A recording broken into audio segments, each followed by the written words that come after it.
ಅದಕ್ಕೆ ಒಂದು ಬೆಲೆ ಕೊಟ್ಟು ಅದರ ಮೇಲ್ಗಡೆ ಒಂದು ಸೂಕ್ತವಾದ ಲೇಬಲ್ ಅದನ್ನು ಹಾಕಿ ಅದರಲ್ಲಿ ನಮ್ಮ ಹೆಸರು, ತರಗತಿ, ಸೆಕ್ಷನ್ನು, ಸ್ಕೂಲು, ಸಿಟಿ ಮತ್ತು ಸಬ್ಜೆಕ್ಟು ಇದನ್ನೆಲ್ಲ ಬರಿತಿದ್ವಿ. ಇದಲ್ಲದೆ ನಾವು ನೋಟ್ಬುಕ್ಗಳು ಕೂಡ ಹಾಕ್ಕೋತಾಯಿದ್ವಿ.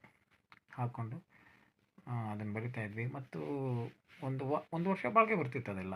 ಈಗ ನಾವು ಸುಮಾರು ಹಲವಾರು ಸಿಂಥೆಟಿಕ್ ಎಲ್ಲ ಬಂದಿದೆ. ಮತ್ತು ಇನ್ನು ಕೆಲವು ಕಡೆ ಈ ಖಾಕಿ ರೇಟ್ ಅಲ್ಲದೆ ನ್ಯೂಸ್ ಪೇಪರ್ ರಟ್ಟು ಆವಾಗ ಒಂದು ಮರ್ಯಾದೆಯಾಗಿ ಬರ್ತಾಯಿತ್ತು ನ್ಯೂಸ್ ಪೇಪರ್ ಅಡ್ವರ್ಟೈಸ್ಮೆಂಟು. ಧೈರ್ಯವಾಗಿ ಹಾಕೋಬೋದಾಗಿತ್ತು. ಈಗ ಯಾವುದೂ ಹಾಕ್ಕೊಳ್ಳೋಕ್ಕಾಗಲ್ಲ. ಮತ್ತು ಇಂಕು ಕೂಡ ಬಹಳ ಹಾರ್ಮ್ಫುಲ್ ಆಗಿದೆ, ಅದನ್ನು ಕೂಡ ಹಾಕೋಕ್ಕಾಗಲ್ಲ. ಮತ್ತು ಇವಾಗ ಒಂದು ದೊಡ್ಡ ಉದ್ಯಮವಾಗಿ ಬೆಳೆದಿದೆ ಖಾಕಿ ರಟ್ಟು, ಪುಸ್ತಕದ ಉದ್ಯಮ. ಪುಸ್ತಕವನ್ನು ಬೈಂಡ್ ಮಾಡೋದು, ಅದನ್ನು ಬೈಂಡ್ ಮಾಡಿಸಿ ತೊಗೊಂಡೋಗೋದು ಒಂದು ಉದ್ಯಮವಾಗಿ ಬೆಳೆದಿದೆ. ಇವಾಗ ಯಾರಾದರೂ ತಂದೆ ತಾಯಂದಿರು ಹಾಕ್ತಿರಾದರೆ ದಯವಿಟ್ಟು ಕಾಮೆಂಟ್ ಮಾಡಿ. ಅಥವಾ ಮಕ್ಕಳುಗಳ ನೀವೇನಾದರೂ ಮಕ್ಕಳು ನೋಡ್ತಾ ಇದ್ರೆ ಇದನ್ನು ಹಾಕೋದನ್ನ ನೀವು ಕಾಮೆಂಟ್ ಮಾಡಿ, ಅಥವಾ ನೀವು ಹಾಕ್ಕೊಳ್ಳಿ. ಇದು ಸಚ್ ಎ ವಂಡರ್ಫುಲ್ ಎಕ್ಸ್ಪೀರಿಯನ್ಸ್.